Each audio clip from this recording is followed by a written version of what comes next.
All right, welcome everybody. Robin Hubner here from the Forum, and we are starting a live town hall discussion about homelessness in the Fargo-Moorhead metro area and strategies that are underway to try to solve this issue. And joining me are some key community leaders in this area, and I'm going to introduce them now. We have Thomas Hill, Vice President of Community Impact at United Way of Cass Clay. Jessica White, a downtown resource officer with the Fargo Police Department. Pastor Sue Kesterman, CEO of Churches United for the Homeless Shelter in Moorhead. Jan Anderson, Jan is a homeless liaison for the Fargo Public Schools. And Cody Schuler, Executive Director of the FM Coalition to End Homelessness. Welcome to all of you.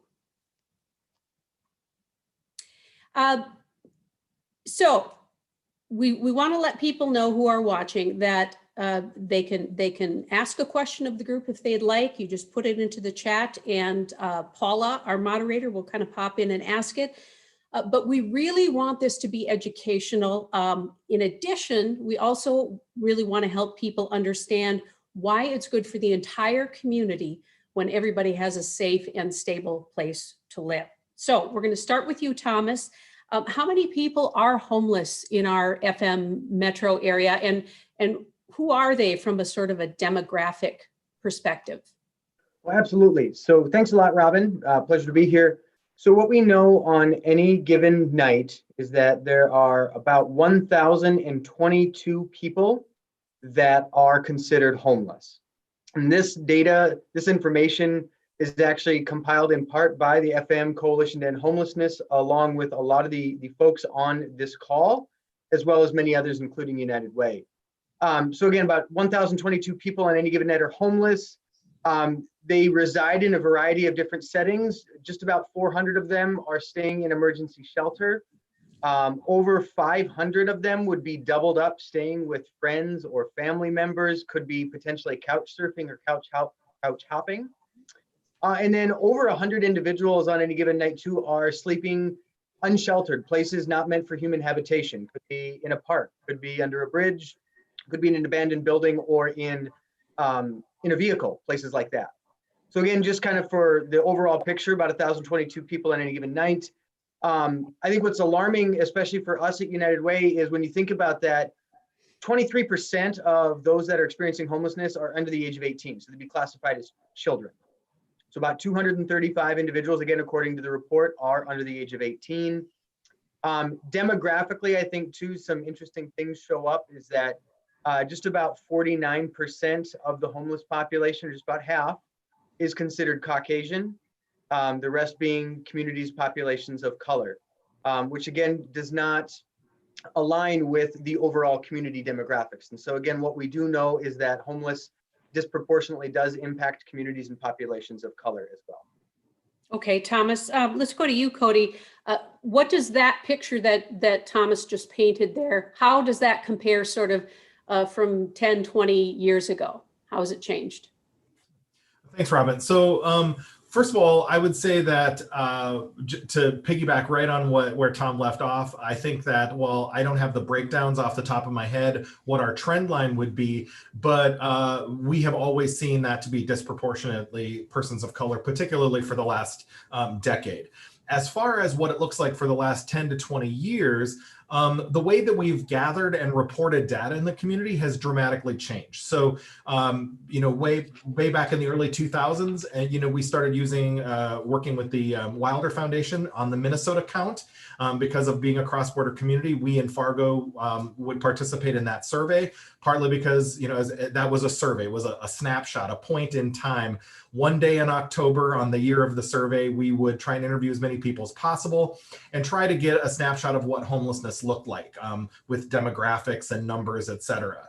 And so that survey was done every 3 years, and we've now moved to an every year model, and we're not doing surveys. We're actually looking at those who have served and looking at a different, collecting data from some different data points with the idea of being able to actually do trend lines into the future. So currently, I would just tell you that the 2003 Wilder study showed 292 individuals experiencing homelessness in our community.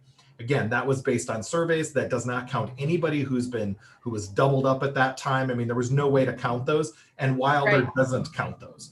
Fast forward over the years, we would see it rise to 300, 400. In 2015, the last time we did a Wilder study, we were around that 500 mark, again, based on surveys. And I think it was probably 200 to 300 people being surveyed, representing families, et cetera, bringing us to that 500 number. Today, we're at that point where you are seeing those numbers that Thomas gave that really bring us over 1,000.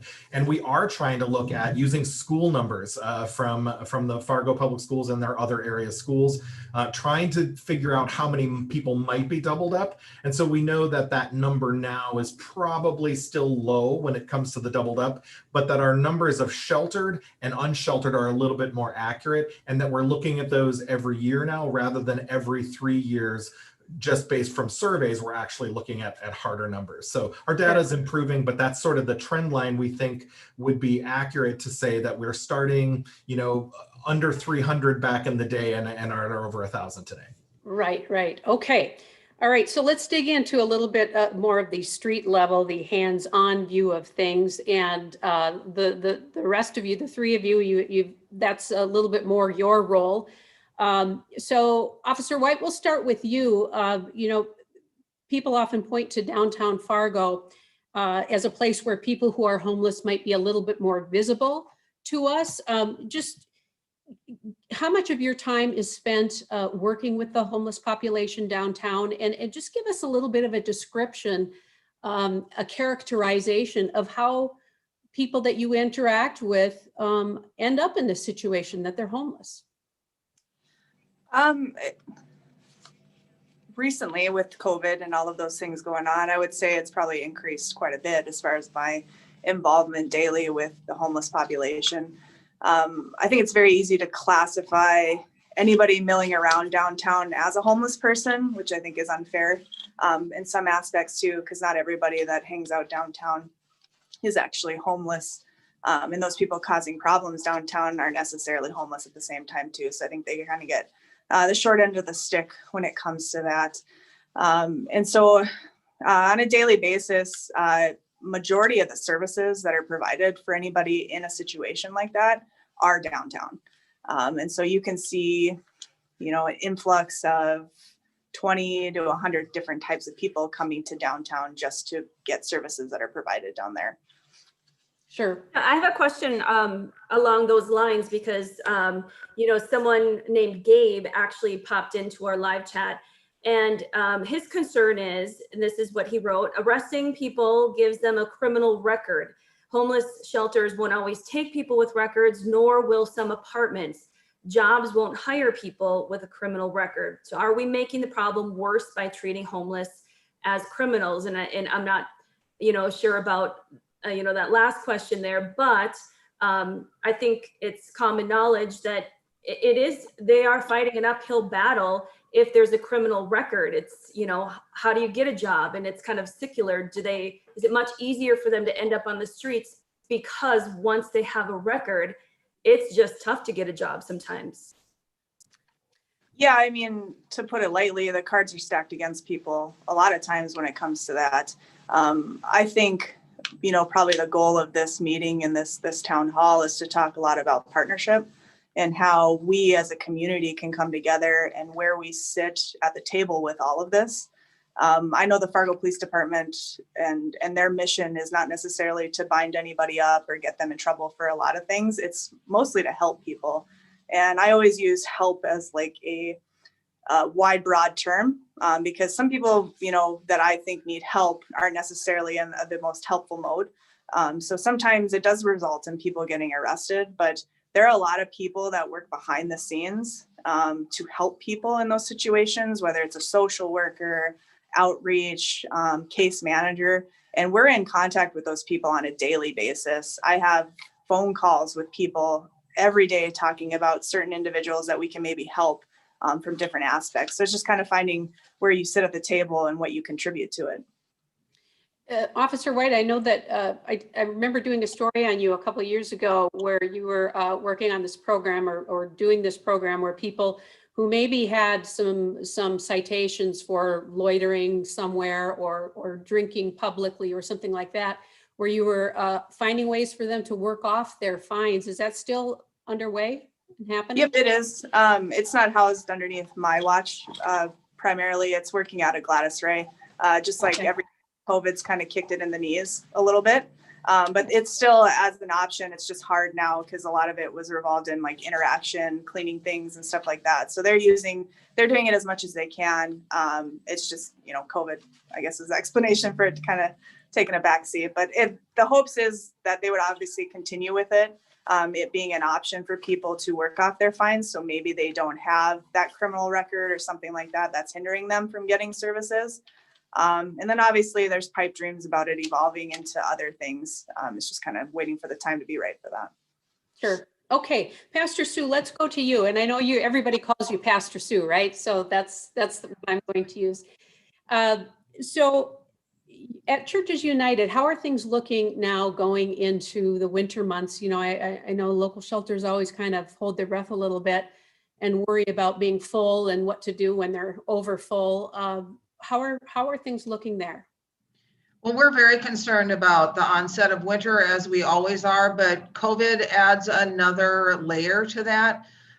So we have actually been in overflow at the 2 Churches United shelter locations since October 11th of last year. And what that means is that we put down extra mattresses in the building while observing as much safe space as we can to ensure that people are able to get in out of the weather and have a safe, warm place to sleep. Normally, we would transition away from providing overflow beds in the warmer months, but we have not this year because we believe that people are safer sheltered than they are unsheltered. So within the bounds of observing good practices and social distancing, we continue to offer overflow. And we don't anticipate coming off of overflow until sometime probably mid-2021, depending on how things unfold. So we're concerned about winter, which we know will come. We're concerned about the regular flu season, which always hits our folks extra hard and is always really challenging in the shelter system. We're concerned about the new wave of the pandemic. And then we're also very concerned about what happens when eviction moratoriums time out, right? So we know that will happen.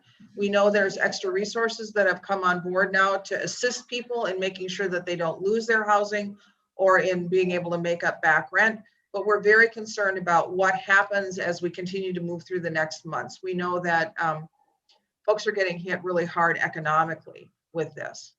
Yeah, the pandemic has thrown a wrench into everything, literally. Jan, speaking of the pandemic, I know that's had an impact on how you interact with students who may be homeless in the school district. Tell us what effect that has had on your ability to really connect with students. It makes it really hard because we're so used to having that personal contact with the kids and meeting with them and helping them with what they need. And when you can't develop that relationship, that trust with the older kids, especially right away at the beginning of the school year or face to face, it's hard for them to even trust us to call and say, I need help, I need, different things. So what we're doing is we're trying to reach out to our families, whether it's by phone, email, Zooming, whatever we can to try and build that relationship with our families and our unaccompanied youth so that we can help provide them with resources so that they can be successful at school. Jan, you want to go over quickly what the numbers are in Fargo? How many students you've identified thus far this school year as being homeless? Yeah, we start identifying students each year in August when school starts. And this year so far, we're up at about approximately 80 students. Okay. And they're in almost all of our buildings. And the way it usually shakes out is that it ends up being about half at middle school and high school and half at the elementary. Okay, and I did, this was mentioned in one of the stories, but Moorhead, they told me that they have 52 students identified thus far this school year as being homeless. And over the school year, last year, they had 175. So it affects all of our schools in the area. So Jan, how specifically are you able to help some of these kids who don't have a stable place to stay, may have a hard time getting to school? What we do is anything that's related to education, that's where we start. So if it's a ride to school, transportation, if it's school clothes, we put them on free meals. If they need school supplies, anything at all that they need, it could even be birth certificates, paperwork that they need to get enrolled, those types of things. And then once we get the kids settled and they have what they need for school, then we do a lot of the referring out to resources in the community so that we can help them become more stable, their families and housing. What about from a mental health aspect? You know, being in the middle of a pandemic is tough on anyone's mental health. And then you've got children, students who are trying to maybe learn virtually with a hybrid, and they don't really have a solid place to call home. What are you seeing in that regard? One of the roles of the McKinney-Vento homeless liaison is that we do make referrals for mental health if families, if we're seeing that. I'm very fortunate to work with 3 of our student wellness facilitators in the district that also do homeless liaison duties with me. And they are the professionals at linking people up with mental health services and support for our families. So I feel very fortunate that I have that resource and that our students have that resource, that they're out, it's an automatic, you know, when they start working with our SWIFs.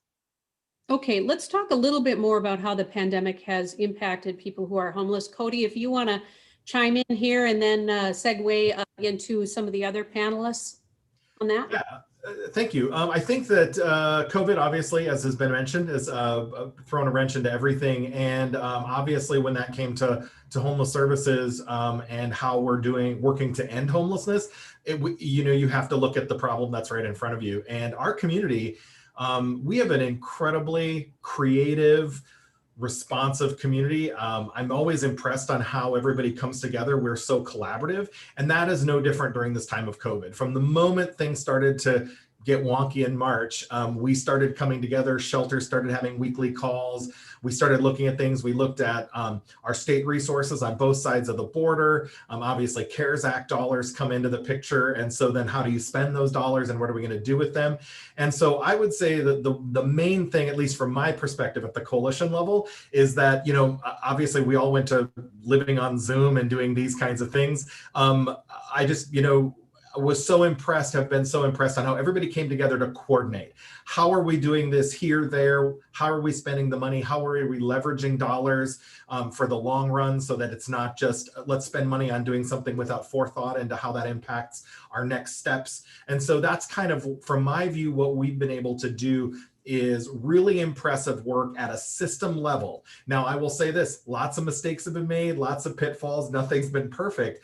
But I really feel like we have done the best that we can, but probably better than maybe some other communities might have had. I'll just brag on our folks a little bit. But when I talk to colleagues across the country around the region, I think our community works better together at times than some other places, because the minute something happens, all of our shelters come together almost like one shelter unit, right? Everything we do, it's like we're a system. We're not all a bunch of different agencies. We are one system, and the homeless person in front of us is all of our client, not just your client or my client. And so that's how we approach things. So that's kind of just how I feel things have gone. Yeah, kind of rowing the boat in the same direction. So Thomas, you talk about we're going to go now into more like the solution part of this, and briefly talk about how homelessness has been approached traditionally up until recently, and where you're going in the future with this. Sure. So I think the movement, both at a national level and also here at a local level, is to really adopt a housing first philosophy. And so that would be that any individual who is homeless is provided with stable, secure housing first. And this is really important. It's housing first, not housing only. So it would be an option for safe, stable, secure housing first. And then, like Jan was mentioning, connecting them to all the additional supportive services. And so that has been the traditional model of when an individual presents as homeless, whether it be at one of the shelter partners or at a different community agency. And what we are really trying to do now, and I think honestly, COVID has allowed us to look at things a little bit differently, in that we absolutely know there are families struggling today to keep housing. I think a lot of what Sue was mentioning on just families they're worried about flu season, they're worried about their jobs, they're worried about school, like everybody is. And so we absolutely know that we have an opportunity to try and prevent and divert those families from becoming homeless whenever possible. And of course, whenever it's safe and appropriate to do so. So when we talk about prevention, it's, again, if a family has a housing crisis, maybe they lost their job due to the pandemic, maybe they were struggling economically before, maybe they had a medical bill, some unplanned emergency. Can we help that family so they don't have to go into a shelter? Or if they are homeless, can we divert them from having to stay in a shelter and get them, again, immediately into a stable housing option? And I want to be clear that, again, emergency shelters are an absolute critical component of the homeless response system, just like emergency rooms are a critical component of the healthcare system. So this is not a shelters are bad, housing is good. It takes absolutely every single one of us, all, like Cody and you, Robin, just said, rowing in the same direction. We just think there's an opportunity to try and stem the flow of individuals coming into the shelter in the first place by providing access to services and resources to keep them safe and stably housed. You know, on the solutions, I'm sorry, Robin, there is another question that popped in here, and I think that it works really well with what we're talking about right now, which is solutions. We have Tara who had popped in a question: how can we help? What kind of opportunities are there to volunteer? And I mean, I would imagine this could be for anybody who has any ideas along those lines, because like we chatted about a little bit before we went live, is that I think a lot of people feel like this isn't really necessarily their problem to have to deal with, you know, if it doesn't directly impact them. But really, it's a huge problem to try to get our arms around. Is this, you know, how can the community pitch in and rally behind this cause to help in it? Pastor Sue, why don't you take that one? I'd be happy to hop in on this one. We've been really impacted at Churches United by the inability to receive the kinds of groups of volunteers into our buildings that we typically do. So in a typical year, we'll see 300 to 500 volunteers a month at the shelters, and we've not been able to receive those large groups. However, there are things that people can do to help, absolutely. One of the things is to assist with donating the supplies for meals, and particularly bagged meals. So in the inability to have our community center open, we've been distributing bagged meals at our doors at both Micah's Mission on First Avenue North in Moorhead and Dorothy Day House to people who would normally come into those shelters to eat. We're distributing about 125 bagged meals a day right now. And so we need sliced bread. If people have access to a commercial kitchen, they can get a group together, make meat and cheese sandwiches, put them in bags, date them, freeze them, bring them here. We'll make sure they get into bagged meals. Another volunteer opportunity, and we're coordinating this with the United Way, is at the Dorothy Day Food Pantry. We have some folks who are dependent on food boxes for nutritional support who can't come into the food pantry because of transportation issues or health, or an inability or an unwillingness to come out in the midst of the pandemic and expose themselves potentially to catching an illness. And so we have a volunteer opportunity where we have volunteers who are coming and they're taking food boxes and they're delivering them to people who would normally maybe come into one of the food pantries to do that. We also have some opportunities here at Micah's Mission in the basement for small groups to come in and help with sorting and organizing donations. So yeah, always things that people can do. Lots of ways to help. Robin, I just want to chime in because Pastor Suick said exactly right. Like all of our places have places to volunteer, but I wouldn't be doing due diligence of my job of looking at system level things to say, if we're going to end that meets immediate need, like Thomas said about, you know, the shelter, right, the emergency room.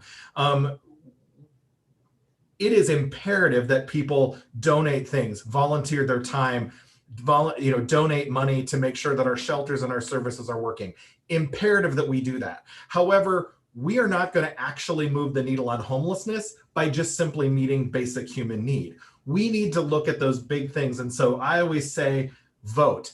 Ask your legislator what their opinion is. Are they willing to vote for funding in both of our states for the services that we need to make sure that Sue can keep her shelter open, that law enforcement has the resources they need to deal? Do we have the funds to be able to provide the wraparound services and the housing supports and the undergirding of being able to make sure that people get Section 8 and all those things? All of those pieces are critical. And the social safety net, one of the reasons from an academic perspective why we have systemic homelessness is because the social safety net isn't big enough. So we need to make sure that we have SNAP benefits and we have all those other pieces in place. And that's all in the political policy realm. And so people have to make it an issue with how they cast their vote, how they call their leaders, and hold our leaders from city to Congress accountable to those things. So that's the piece that the only way Sue can do her job and the only way our other service providers can do the good work is if they have the resources they need. And that doesn't come from just a loaf of bread. It comes from those other things too. And I'm going to hop in since you've taken my name here and say, yes, absolutely. And the dynamics surrounding homelessness are very complicated. And so one of the things we know here is that people are the experts in their own life experience, right? And some folks just need a little bit of help to be able to move from homelessness into stable housing. And we may see them at the shelter one time and we may never see them again. Other folks, though, and other households have a lot going on and they need more support in order to be stably housed for the long haul. What we all want to do is make homelessness rare, brief, and non-recurring. And it takes a whole variety of different supports and resources to be able to do that. And we need to listen to the people who've lived homelessness. And we need to listen to their stories and listen to what they say that they need the most. Okay. Thomas, I want to bring you in quickly because what we haven't talked about is how you're going to get to that stated goal. And maybe we haven't stated it here, but we talked about it in the news stories that you were interviewed for, that stated goal of hopefully making sure 90% of all families are housed individuals. So you want to do that through housing stability specialists? Tell us about that. Absolutely. So we have a stated goal that by 2023, we think it's possible to actually prevent and divert up to 90% of families from ever experiencing homelessness. Now, again, a lot of those families are exactly the ones that Sue were talking about. They may need light touch supports. They may be having a brief housing crisis. And so let's make sure, of course, that we can help those families to get back on the path that they need. And the main way we feel we can do this is by having housing stability specialists be employed by our community partners to meet families at their point of need when they are having a housing crisis. So again, this is largely when they are still in housing. But again, maybe they're 2 months, 3 months, 6 months behind on rent. Maybe they've recently lost their job. I think it's interesting that the number one reason right now people are requesting financial assistance through community partners is because of an unpaid medical bill due to a job loss because of the pandemic. And so again, these are families that, again, as you maybe conjure up some of those images of homelessness in your mind, not the individuals maybe that you're thinking about, that would be experiencing homelessness. They're working parents. Could be a single individual who is, recently graduated college, right? They have young children. So we think we can do this by hiring and employing up to 8 housing stability specialists at our community partners, namely Presentation Partners in Housing, who is already working with a broad group of partners to really try and coordinate access and coordinate access to services and financial resources for these families. So that's how we think we can get there. It's a lofty goal, but again, I think if you hear one message is that it takes all of us together. Cody's right. It takes the police, it takes shelters, it takes the schools, it takes the city, it takes the media. It takes individual donors to say this is absolutely important and we think it's possible. So that's how we think we can get it done, but it's not going to happen overnight by any means. Sure. Okay, I want to make sure we get Jan and Jessica in for at least one more comment. We'll start with you, Jan. I see you unmuted yourself. So anything you want to add here of how people can help students? Any final thoughts you have on this? one of the things when I started in this position, we worked with kids that were experiencing homelessness only. Through the years, we started getting those phone calls from parents saying, we're going to be evicted, we're going to be evicted. When I heard that the housing stability navigators was what Thomas wanted to do with United Way, this is huge for our team because it means we have a place to call for help with some of our families before they hit that stage of becoming, experiencing homelessness. We want to stop it before it happens. So very excited about that. How I would say is support United Way, help with this endeavor in hiring these navigators to help our families to stay in housing. As Sue said, as Thomas said, a lot of times it's one event that happens for a family that just they need a little help. They're off on their own and they don't need any more further intervention. So just to have that in place so that we can keep them out of the loop of homelessness would be fantastic. Right. Okay. How about you, Officer White? I know I mentioned earlier that I make phone calls on a daily basis. And some of those phone calls are just some of the people that Thomas is trying to get on board and hire. Those people are miracle workers when it comes to keeping people housed and getting them housing and some of the resources that they have at their fingertips. And so really, I wish one of them was here to talk about it too, because I probably can't do it any justice. But that program for them is changing people's lives, because there are people that I've dealt with for years on the street that one of these people swoops in and helps. And unfortunately, I don't see them very much anymore unless they're in a good place or I stop by to see them, but they're not out on the street and they're not causing problems or being an issue for our city. And so I think they are a pivotal point, just like everybody else has said, to getting people connected to resources. Just another key holder, I guess. Yeah. I wish we could have all the community partners as part of this, because obviously it takes more, the five of you are very key parts, but there are many, many more beyond you working to fix this problem. I'm just going to throw this out to any of you. So some people, there may be a tendency among some people to marginalize people who are homeless, maybe like, oh, it's their own fault. They're not working hard enough. Maybe they're not smart enough.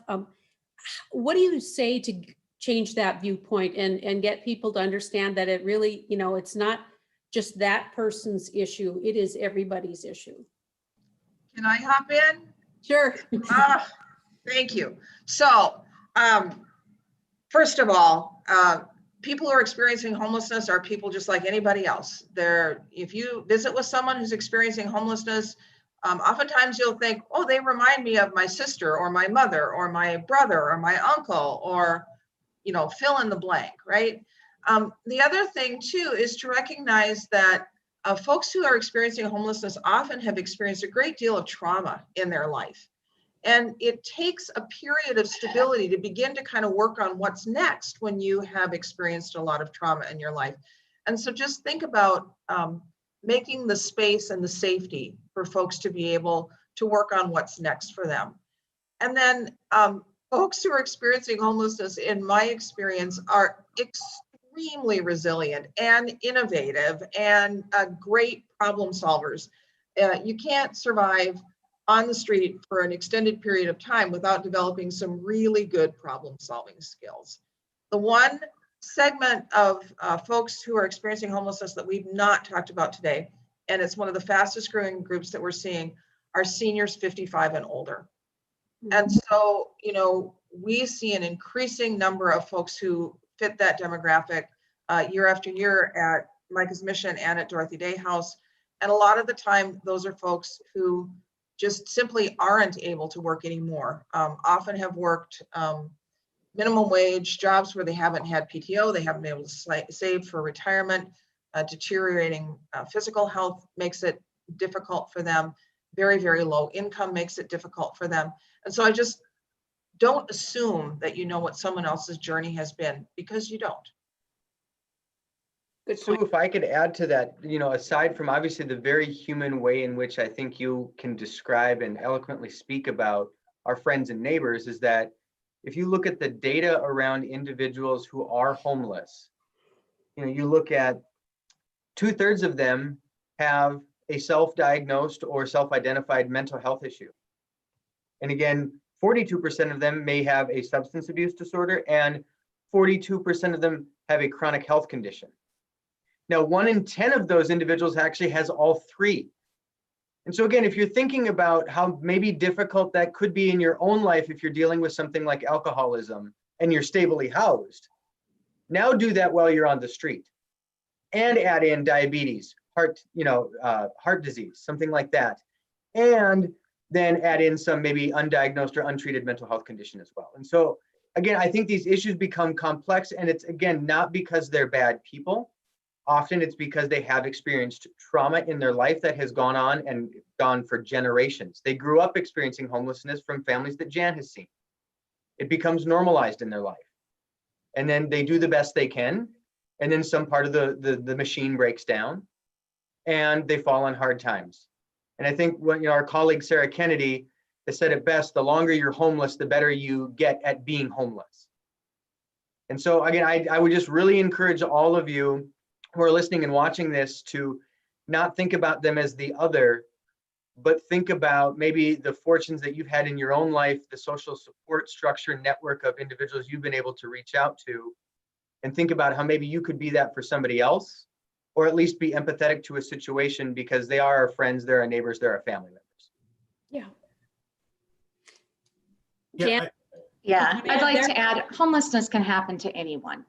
It doesn't matter what your poverty level is, what your race is, what anything, it can happen to anyone. And I'm going to go to the personal level with this. When my spouse passed away, I could have been that person that was homeless with my 2 young children. But coming from middle class, I had the opportunity to go to college. I had a job that could support us. We had health insurance. We had insurance to back up to help pay for our home, all of those things. But when you go and you look at families that are becoming homeless, that are in poverty, they don't have those backup resources. Always, the insurance policy to help cover expenses. They may not have lots of extended family where they can go stay with. Oh, we may have lost Jan. Jan's frozen on us. Jan, if you can hear us, maybe you want to just mute yourself until we get you back. I think we're close to wrapping up here, but I guess I would like to give anyone an opportunity to add a final thought. Cody, I'm sure you'd like to chime in. Well, I was what Jan started to say was kind of where I was going to go, and then she brought a personal level into it that I couldn't. But I think about that all the time as well, of how any one of us, based on certain circumstances, become homeless. And so I would just wrap up by reiterating some of the things that we heard, in that indeed, these are our friends and neighbors. I'm a downtown resident, and I think of the individuals who are hanging out on the street as my neighbors. Just because they don't have a home doesn't mean they're not my neighbor. And I think that it's really important for us in our community. One of the key reasons that we have, or that we can attribute to having these issues that we're talking about today, again, as I said earlier, in that policy sphere, the lack of the social safety net, et cetera. Why are those things such hard issues? Because we have a poor attitude about people experiencing homelessness. We have a poor attitude about people who live in different socioeconomic experiences than we do. And so it's really important for us to remember to walk a mile in somebody else's shoes, right? To be able to open our experience. My life was very different from everybody else's life growing up on here, and we all have different skills and different experiences. And that is then true of the human being that I see on the street. And we need our lawmakers and our general public and all of us to understand that they're people, and that they have a different life experience than we do. And that doesn't make them good, bad, or otherwise. And I think that will change. We have to have a human conversation about this. We can't put people in boxes. We can't just relegate into categories and stats. We have to approach this as human beings and as a community, because it's best for the community. The old Wellstone quote of "we all do better when we all do better." That's exactly where we're at with this conversation. Sure. Paula, did you say there's another question in the chat? Yep, I just want to make sure that everyone who enters a question gets it answered by the panel. So I do have something from a sister, Kathleen Atkinson, who was wondering, she said, you speak about the strong collaboration in Fargo-Moorhead. Who provides the leadership for this? Is there, I mean, we talked about, you know, all rowing in the same direction, but is there a captain of this ship, or is it just we're relying on a lot of good communication and working together in collaboration? I don't know if we, Jump in there. oh, Oh, go ahead. I was just gonna say, I don't know if we have a captain, but we definitely have partners who come to the same table. And Sister Kathleen, that's a great question. She's one of our good partners on the other side of the state in Bismarck, has done good work over there. I certainly don't think of myself as the captain of any ship. I'm a convener, a community organizer, bringing our partners around the table so that we can lead those efforts together. But I would love to hear what our other partners have to say. So I think from my perspective as a shelter administrator, we've developed collaborative relationships over time out of the recognition that we need to work together to ensure that this scarce resource, shelter beds, right, gets distributed in the most equitable way possible. So for a long time, we have worked together. If we have an individual, for instance, at Micah's Mission, who maybe is a better fit for the New Life Center, we will have those conversations back and forth. Or maybe New Life Center has someone who's presenting for shelter and they can't stay on the North Dakota side for whatever reason. They'll reach out to us on the Minnesota side. We're always seeking to find ways that we can work together to share resources and to better serve our neighbors in the community who need it. And then just one last thing, right? I'm gonna piggyback on what Cody was saying. Misfortune is not a moral failing. We have sort of come to this place where we're very quick to assign a moral failing to poverty or to homelessness. And it's not a moral failing. Misfortune is not a moral failing. I would absolutely agree. I think we all would. right here. I think when you ask about leadership, and you know, I can only speak to, I think, how I view United Way's role in the work that I do, really as a partner to the coalition, to the schools, to the police department, to obviously the shelters who are a member of the coalition. First and foremost, it's to listen to what the needs of our partners are, and then to try and catalyze a community response to ensure that not only the business community, but also individuals understand what these issues are, why they're important, and then for us to try and generate the resources to make positive impact on that. So we absolutely couldn't do the work that we do without partners like Churches United, like Fargo Public Schools. Again, the coalition plays a key leadership role in making sure that all the organizations can come together, not only on a local level, but also working with state partners. And so I think United Way just feels very fortunate that we have the ability try and generate resources to actually help make progress towards this. And obviously, you know, Robin, Paul, it's large in part too, because we have the opportunities to come on and help educate and learn from the community and help teach them about what these issues are and why they're so important to all of us. Well, we're happy to provide the opportunity because we recognize it as an important thing that everybody has to have a stake in, I guess, if you will. I think we're getting close to wrapping up. Jessica, you jump in one more time since I think everybody else got a chance to give kind of a final thought. Just to emphasize that partnership piece of it, I think that's really where we move forward. I know none of us could sit down and talk about a single leader that's kind of steering the boat. And I think we probably have like a 25 deep, like first class seat really on it, where there's a bunch of us sitting there trying to work collaboratively together to try and come up with some viable solutions. And what's driving that is really that housing first model, where affordable housing for people is the first step. Obviously, there's a bunch of people in the bus and we're all trying to work here together, or boat, or whatever metaphorical thing we're talking about. But we're all in it together. And I think we just all have to make sure that we understand what our role is and where we contribute to that. Jan? I just have one thing I need to reiterate, because we don't have services for the community. for me to be able to connect families with the resources, my main collaborative piece is going to the coalition meetings, because then I hear from every single agency that's involved in there. You hear what's available, where there's openings, where you can go, and whose name and what number. That to me, and as for other people who have to do referrals in, is the best. And when people ask me, I tell them they need to join their coalition. You're speaking of the FM Coalition? Yep, for Homelessness? homeless, yeah. Get on board with Cody. Yes. All right, I just want to thank all of you, Cody, Officer White, Pastor Sue, Thomas, Jan. Thank you all so much for your expertise here today. It was really enlightening and an important conversation to have, and appreciate it. Thank you, Our Robin. pleasure. Please have us back.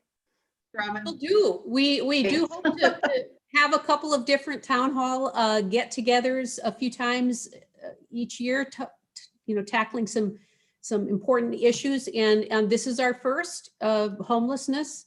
And what better time to do it when we are facing just a health crisis that is unprecedented. So hopefully this will help down the line. All right, Paula, thank you for helping, and I'm going to say goodbye, and thanks to all who watched. You should be able to watch this in a post-recorded fashion on the website. So have a terrific afternoon.